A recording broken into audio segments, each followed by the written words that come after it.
Director of Mission Impact with YWCA Tulsa, and you're watching Real Talk Tulsa. Today, we're talking about the difference between diversity and inclusion. So, one of the most frequent questions I'm asked is, what is the difference between diversity and inclusion?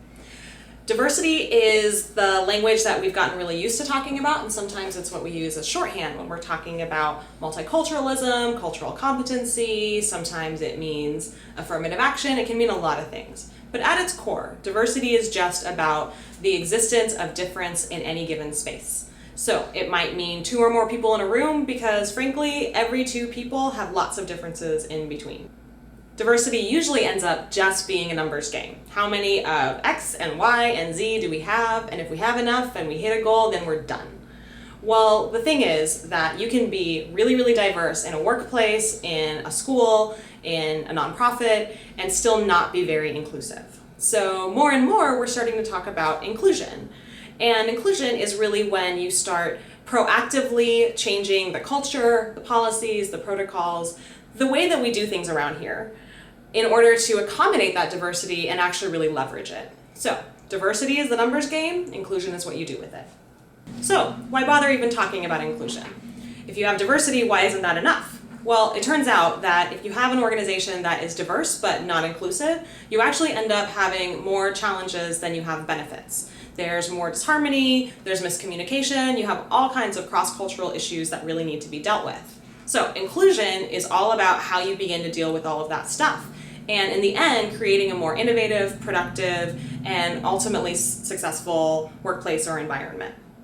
So for example, you might have a workplace that is super diverse. You have people from all walks of life, all backgrounds, but you haven't quite figured out how to tap into all those differences in a healthy way. Probably what's going to end up happening is one of 2 things. Either everybody leaves, all of your diverse candidates end up leaving the organization, either because they have a bad experience or because they're coached out. And so you end up having a workplace that tried that once and then never wants to try it again. You also have a lot of people who've left and talked to everyone they know about why they left. So now you have an even bigger problem than when you started. Conversely, if you have an organization that has worked really intentionally on becoming more inclusive, on creating a culture where everyone can come to that space and thrive and be themselves and show up with all of who they are, and then you have all that diversity, it actually ends up working really, really well. People are able to work across differences, you come up with way more creative ideas, innovation really thrives. Even in the Great Recession, companies that had successful diversity and inclusion initiatives did better, and they weathered that storm much more effectively because they were stronger, more creative companies because they managed to leverage the diversity. So what does inclusion look like in practice? Well, companies that have really integrated inclusion into all of what they do have looked at their practices, their policies, the norms, and how they operate on a day-to-day basis. Let's take a really simple example. Say meeting times. So if you have a really diverse workplace, you have parents who have small children, you have people of different religious and spiritual practices, you have people who may be in school, or people who might have other jobs as well.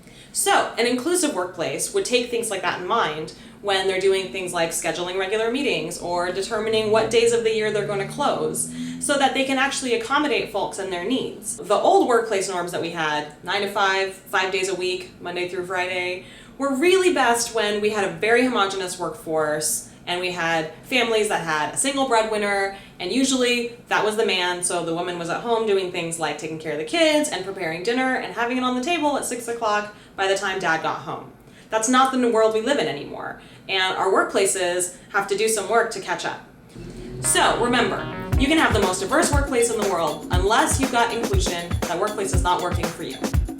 I am Mana Tahai, Director of Mission Impact at YWCA Tulsa. You've been watching the Real Talk Tulsa webcast. Thanks for watching.